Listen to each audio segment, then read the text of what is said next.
구약 성경에서 가장 위대한 인물로서 예언자 엘리야를 꼽습니다. 예수가 나타났을 때 많은 사람들이 그를 엘리야의 재현으로 생각한 것으로만 보아도 잘 알 수 있습니다. 엘리야와 예수는 무덤이 없습니다. 예수는 부활하셨고 엘리야는 승천한 것으로 기록된 것만 보아도 그의 위대함을 성서가 잘 증명하고 있습니다. 열왕기에 쓰여진 엘리야의 정신이나 한마디로 신앙의 원칙의 철저함이라고 표현할 수 있습니다. 엘리야는 길앗의 테베스 출신의 사람으로 이스라엘 왕국 아합 왕의 시기에 살았습니다. 아합 왕은 페니키아 왕국의 강성한 도시였던 시돈 왕의 딸 이사벨을 왕비로 맞아서 양국 간의 우호는 증진되었을지 모르지만 해서 일어나는 여러 가지 정치적인 이득이 있었을지 모르지만 동시에 페니키아의 종교가 공공연히 이스라엘에 들어옴으로 인해서 생기는 부작용을 피할 수 없었습니다.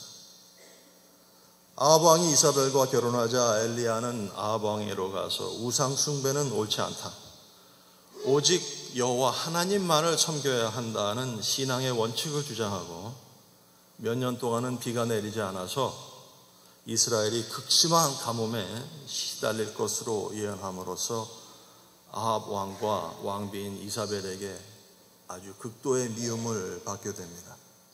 그리고 드디어는 왕과 관원이 운집하고 바알과 아세라 우상의 선지자 450명이 에워싼 갈멜산에 단신으로 올라가 그들과 맞선 후 아합 왕과 이스라엘 여왕에게 쫓기게 됩니다. 왕과 왕비에게 미움을 받아서 쫓기게 된 사람이, 즉 전국적으로 수배령이 내려진 사람이 갈 수 있는 곳은 예나 지금이나 많지 않을 것입니다. 결국 엘리야는 사막으로 도망가게 되고 어느 날 도망에 지쳐 육체적으로 힘들고 낙심한 엘리야는 로뎀나무 그늘에 홀로 앉아 하나님께 기도하기를, 여호와여, 넉넉하오니 지금 내 생명을 취하소서. 나는 내 조상들보다 나을 것이 없습니다 하고 죽기를 간구합니다. 하나님의 선택을 받은 위대한 선제자였던 그가 지치고 심신이 고단한 가운데 인내심이 바닥난 그 고달픈 삶의 끝자락에 앉아서 하나님께 죽기를 간청합니다.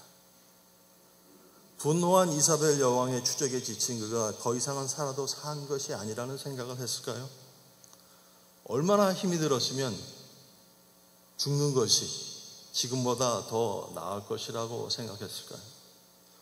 완전히 지치고 모든 것을 포기한 선지자의 모습을 볼 수 있습니다. 혹시 지금 이 자리에 계속되는 사역에 지치고 피곤하신 분 계십니까? 혹시 교회, 부교님과 종교님에 시달려서 심신이 허약해지신 분 계십니까? 혹시 가정단장 때문에 마음 상하신 분 계십니까?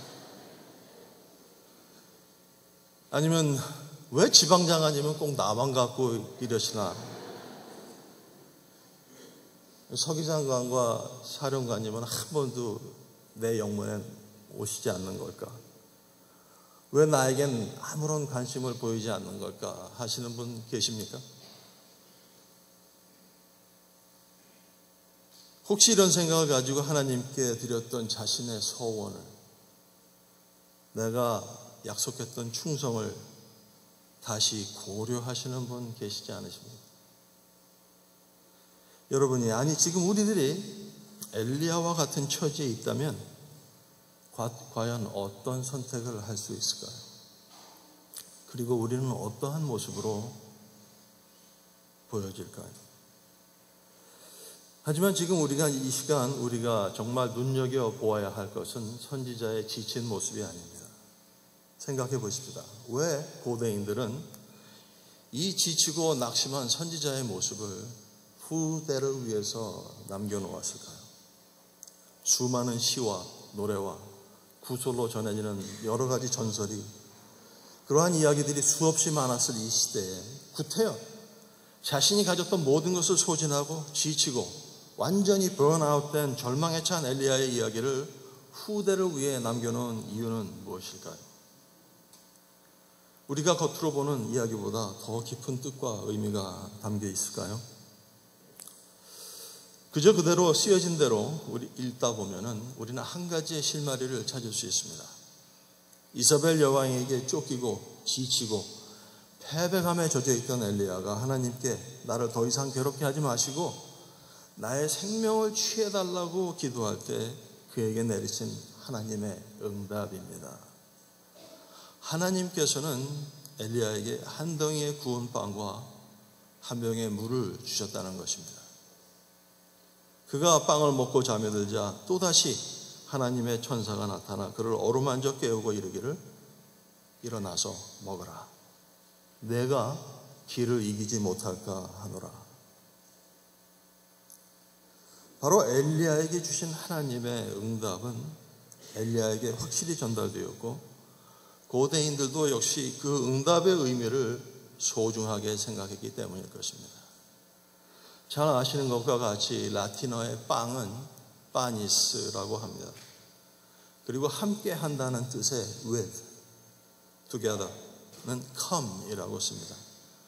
이 두 단어, 빠니스와 come이 합쳐져서 companies 또는 companion이라는 영어 단어가 만들어집니다. 즉, companion, 굉장히 익숙한 단어이죠. 즉, 나와 빵을 나누는 사람, 나와 떡을 함께 떼는 사람은 나의 동반자, 나와 함께 동행하는 사람이라는 뜻입니다. 바로 이 사실을 고대 이스라엘인들은 잘 알고 있었던 것입니다. 그들이 이해하고 있는 하나님은 바로 나와 동행하시는 하나님, 나와 나의 동반자 되시는 하나님이었다는 것입니다.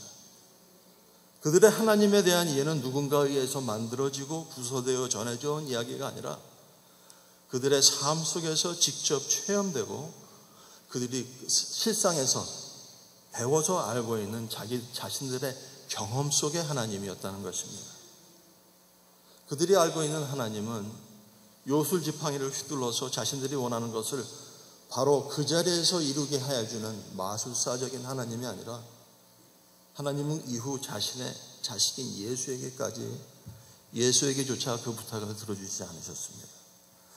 고대인들의 경험 속에서, 진통 속에서, 엘리야의 전통 속에서, 엘리야를 통해서, 예수를 통해서 이해한 하나님은 그 자리에서 우리가 원할 때 그 무엇이나 즉각적인 대답을 주시고 모든 것을 이루어 주시며 우리의 모든 소원과 기도를 일시에 들어주는 하나님이 아니라 우리와 동행하시며 우리에게 끝없이 힘을 공급해 주시는 힘의 근원이 되시는 하나님이었습니다.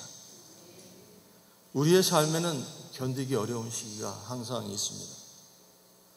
그 누구도 병이 든다거나 또는 몸이 아프다거나 하는 상황이 나에게 발생되기를 원치 않습니다. 슬픈 일을 당한다거나 내가 사랑하는, 내가 소중히 여기는 사람이 우리의 곁을 떠나가는 고통을 당하지 원치 않습니다. 하지만 우리가 흔히 듣는 말 중에 Without pain, there is no gain. 고통이 없이는 성장도 없다는 말이 있습니다. 그리고 우리는 그 말의 뜻하는 의미를 잘 알고 있습니다. 우리는 모두 고통 속에서 고난을 통해서 성장한다는 그 말의 뜻을 우리 스스로의 경험을 통해서 이미 잘 알고 있습니다. 자녀를 가진 부모라면 우리의 아이들로부터 모든 걸림돌을 제거해 주는 것이 아이의 성장과 성숙을 위해서 반드시 좋은 일이 아니라는 것을 잘 압니다. 하지만 우리 자녀들에게 한 가지 사실만은 반드시 가르쳐 줍니다. 아들, 딸, 너에게 어떤 일이 닥치든지 내가 어디서 무슨 일을 하든지 엄마 아빠는 네 편이야. 즉 엄마 아빠는 너와 늘 항상 함께 할 것이라는 이야기입니다. 때때로 사람들은 누군가가 나와 함께 하여 준다는 사실 하나만으로도 살아가는데 엄청나게 큰 힘을 얻게 됩니다. 그리고 자신과 함께 해주는 사람, 자신을 위해 주는 사람, 자신을 인정해 주는 사람, 자신을 사랑해 주는 사람을 위해서라면 죽음도 두려워하지 않게 됩니다. 나는 미국의 한 양로원 방문 시 한 노인의 외로운 독백을 들은 적이 있습니다. 나는 겨울날 처마 밑에서 죽어가는 작은 참새처럼 홀로 아무도 모르는 곳에서 죽고 싶지 않아. 어쩌면 우리들이 가장 두려워하는 것은 이 영감님의 독백처럼 나를 알아주는 사람이 아무도 없는 곳에서, 나와 함께 동행해 줄 수 있는 사람이 아무도 없는 상태에서 외롭게 홀로 자신을 인정해 주지 않는 장소에서 죽어가는 것일지 모릅니다. 오늘의 본문 말씀을 통해서 하나님은 우리에게 내가 너에게 떡을 주는 것은 엘리야야, 내가 떡을 통해 내게 알려주는 것은 너에게 고통을 주는 이사벨이나 내가 가슴속에 지니고 있는 모든 고통과 한을 즉시 해결해 주려는 것이 아니라 내가 지금도 너와 함께 한다는 것을 알려주려는 것이다. 내가 내 몸에 깊이 박힌 가시를 제거해 주는 것이 아니라 내가 너를 들고 함께 가려 함이라는 것입니다. 내가 너와 동행하고 너와 함께 빵을 나눈다는 약속입니다. 혹시 오래된 쾌종시계의 이야기를 아십니까? 어느 가문의 수대에 걸쳐 내려온 아주 큰 쾌종시계가 있었습니다. 그 쾌종시계에는 그에 달린 똑딱거리는 그 시계의 추를 움직이기 위해서 아주 무거운 쇳덩어리로 무게를 주어 매 시간, 매분, 매 초를 우리에게 알려주게 됩니다. 어느 날 가문을 물려받은 젊은 새 주인은 대대에 걸쳐 자신의 가문을 섬겨온 이 쾌종시계가 이 쾌종시계에 달린 무게의 추가 너무 힘들어 보여서 그 추를 떼어냅니다. 그러자 쾌종시계가 이야기합니다. 왜 나에게서 추를 떼어내셨습니까? 젊은 주인이 대답합니다. 내가 너의 짐을 덜어주었다. 그러자 쾌종시계가 부탁합니다.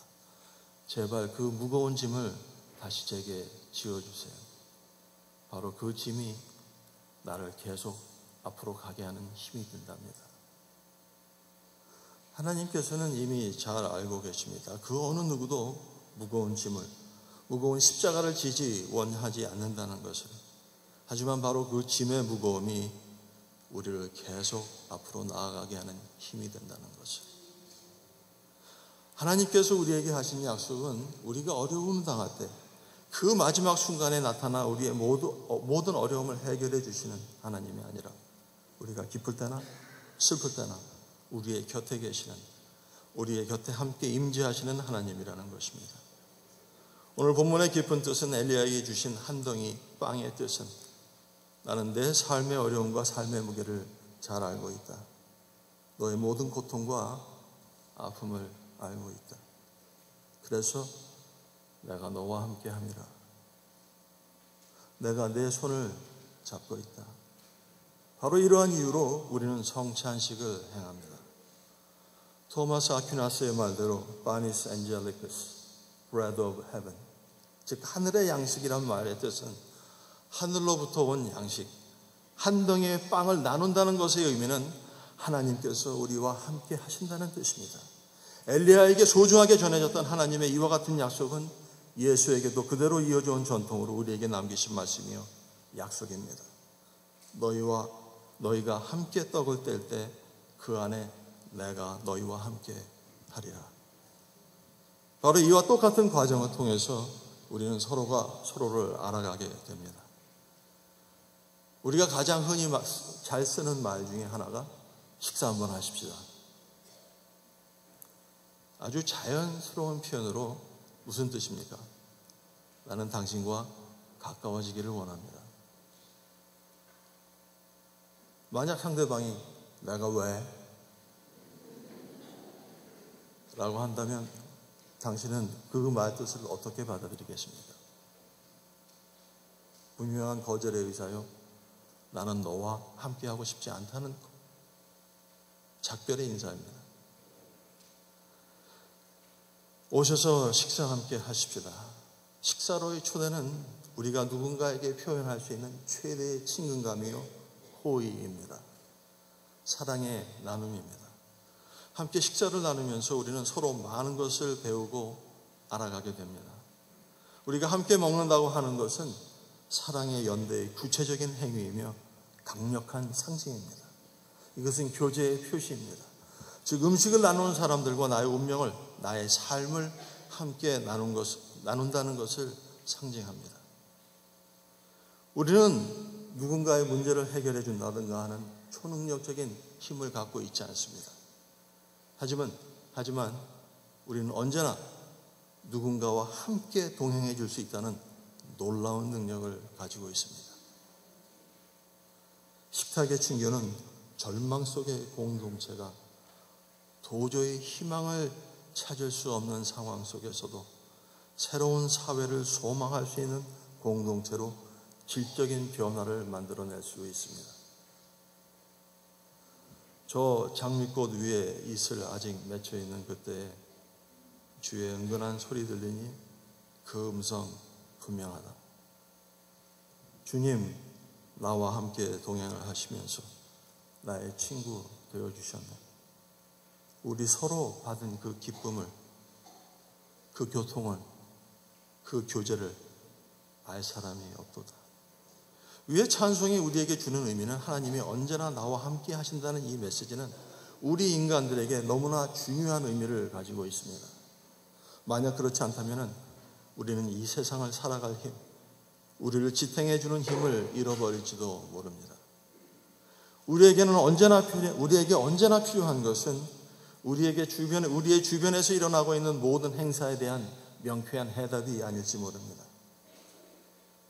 우리에게 진정으로 필요한 것은 누군가가 나와 함께 해준다는 사실입니다. 나의 동반자, 나의 친구, 나의 컴패니언, 나와 함께 해주는 사람. 바로 이 사실이 성공적인 결혼의 가장 중요한 요소라는 것을 알고 계십니까? 우리의 조상들은 이 사실을 잘 알고 있었습니다. 그들은 요즘 세대의 우리와 같은 연애를 하거나 거창한 로맨스 스토리를 만들지 않아도, 소위 말하는 불타는 연애를 하지 않았어도 우리의 조상들은 사람이 살아가는 동안 수많은 일들을 경험할 것이며 삶의 여정에는 반드시 기쁜 일만이 있는 것이 아니라는 것도 잘 알고 있습니다. 우리 삶의 여정에는 아주 불행한 일들이 많이 포함되어 있습니다. 부부 중 한 명이 먼저 세상을 떠난다든지, 자신의 아이를 학대한다든지, 부부간에 정직하지 못하다든지 하는, 혹시 이 서약을 알고 계십니까? 아니면 기억하고 계십니까? 나는 이제로부터 괴로울 때나 즐거울 때나, 나는 당신을 위해서라면 사망의 골짜기에라도 함께 가겠소. 부할 때나 가난할 때나, 당신이 모든 것을 잃었다가 할지라도 건강할 때나 약할 때나 나는 당신의 손을 잡고 놓지 않겠소. 변치 않고 늘 당신과 함께 하겠소. 들어본 적이 있으십니까? 당신의 입으로 그 말을 반복해 보신 적이 있으십니까? 바로 이 약속, 내가 너와 함께 너의 친구 되리라는, 늘 내 곁에 있으리라는 이 약속. 많은 사람들이 삶의 회의를 느끼고 살아갈 힘을 잃게 되는 것은 그들이 경제적으로 어렵기 때문이 아닙니다. 그들이 직장에서, 사회생활에서 염증을 느꼈기 때문이 아닙니다. 그들의 자식이 부모가 자식을 실망시켰기 때문이 아닙니다. 많은 사람들이 절망 속에서 살아가게 되는 것은, 그들이 진정으로 절망하게 하는 것은 아무도 그들과 함께 하지 않기 때문입니다. 아무도 그들에게 친구 되어주지 않기 때문입니다. 지금 우리들이 들은 이 서약은 국가가 법으로 제정한 것이 아닙니다.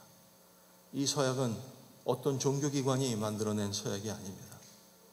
하지만 이 서약이 우리 모두에게 중요하게 적용되고 우리 모두가 소중하게 여기며 우리의 후손들에게도 전해지게 되기를 기대하는 것은 바로 우리의 조상들이 그들의 삶을 통하여 체험하고 믿었고 후손들에게 가르쳐 전해내온 그 모든 삶의 경험이요 간증이기 때문입니다.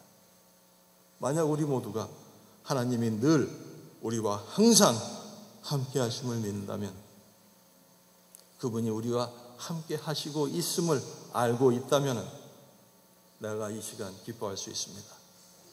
내가 고통 중에도 희망을 가질 수 있습니다. 가난하게 살면서도 부유할 수 있습니다.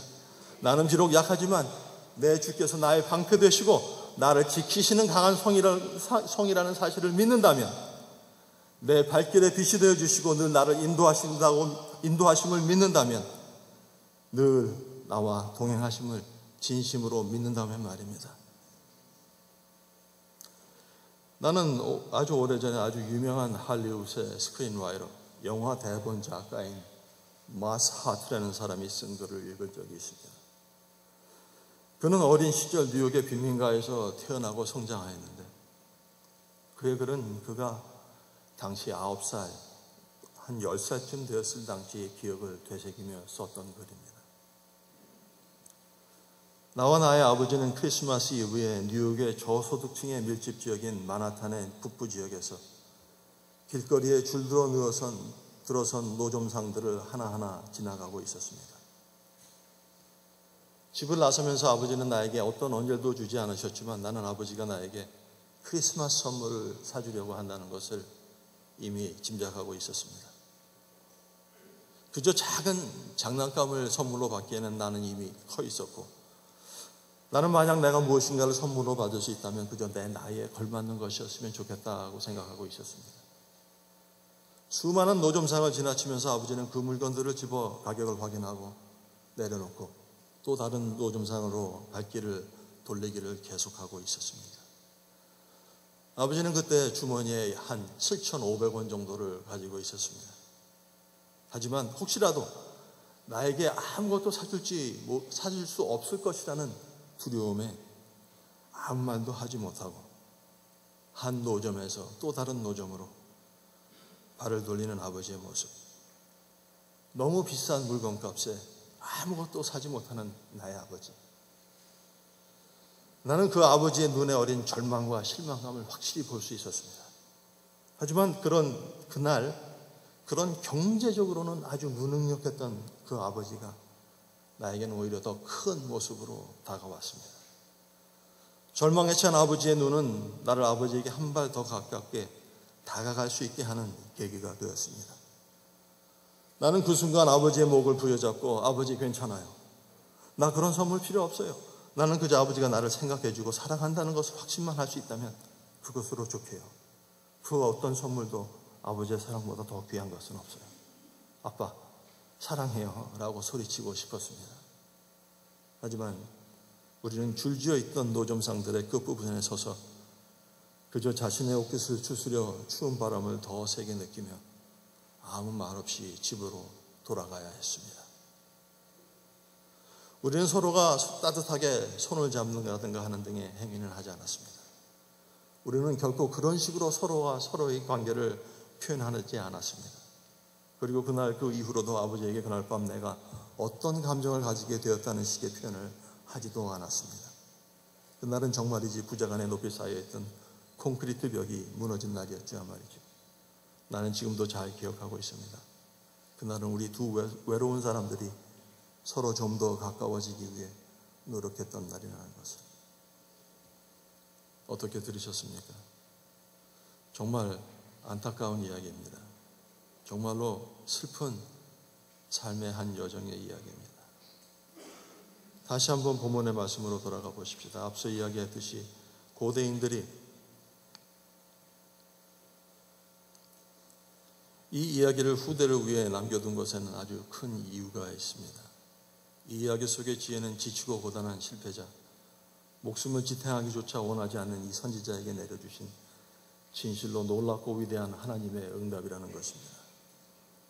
우리가 흔히 보는 드라마 속에서 나오는 주인공의 기적적인 결말이나 슈퍼히어로가 나와 우리 모두를 통쾌하게 해주는 극적인 효과가 아니라 그저 조용히 천사를 보내주신 한 덩이의 빵과 물 한 병.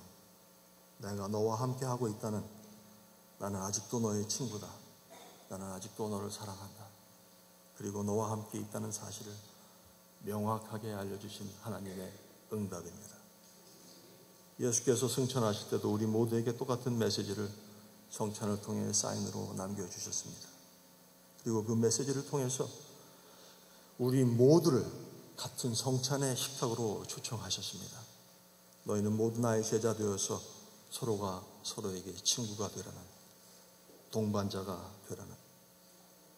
지금 우리 앞에, 옆에 혹은 뒤에 있는 이웃 중 육신의 아픔으로 고통을 받거나 가족 간의 관계의 어려움으로 힘이 든 사람이 있거나 교회 내의 분쟁, 사역지의 역경으로 어떠한 형태로든지 마음의 상처를 받으신 분 계십니까? 아무도 대화할 사람이 없어서 외로운 분 계십니까? 사역지에서 받은 고통으로 인해서 심신이 불안한 분 계십니까? 때때로 우리 모두에게 필요한 것은 의사나 변호사나 어떤 잘 훈련된 카운슬러가 아닙니다. 우리에게 필요한 것은 그저 따뜻한 한마디의 말일 수도 있습니다. 안녕하세요. 그간 잘 지내셨습니까? 좋은 시간 되세요. 당신을 위해서 기도하고 있습니다. 아니면 그저 아무 말을 하지 않더라도 따뜻한 미소로 상대방을 바라봐주고 그의 말을 들어주는 것만으로도 우리는 상대방에게 큰 안식과 평화를 줄 수 있는 놀라운 힘을 가지고 있다는 사실입니다. 우리 서로가 서로에게 하나님의 천사가 되어서 서로에게 힘이 되어줄 수 있다는 사실입니다. 나는 오늘 이 백화산에 우리 모두가, 백화산 전체가 우리 모두의 로뎀나무 그늘이 되기를 기원합니다. 나는 오늘 이 백화산에서 나누는 우리 모두의 공동 식사가 우리 모두가 함께 주고받는 거룩한 성례전이 되기를 기원합니다. 우리의 식사 속에서, 우리의 나눔 속에 화해와 용서가 함께하기를 기원합니다. 하나님 앞에서 하나님과 함께 먹는 식사에 참여하는 우리 모두가 다시 한번 하나님의 구원의 의미를 확인할 수 있는 시간이 되고 하나님 안에서 하나가 되기를 기원합니다. 성경은 우리에게 분명히 가르쳐주고 있습니다. 우리는 서로가 서로에게 힘이 되어줘야 한다고. 그것이 크리스찬의, 예수의 제자된 자의 사명이고 의무라고. 우리가 서로가 서로에게 생명의 양식, 하늘의 양식이 되고 서로에게 동반자 되어서 예수와 닮은, 예수와 같은 삶을 살아가라고. 우물가의 여인을 용서하시고 능력을 주신 하나님의 은혜가 삭개오를 나무에서 내려오라 부르시고 그와 함께 식사하신 그 큰 은혜가, 가롯 유다와도 함께 빵을 나누신 그 크신 사랑의 은혜가, 하나님의 무한하신 구원의 역사가 오늘 백화산에 함께한 우리 모두와 함께 하시기를 축원합니다. 기도하겠습니다.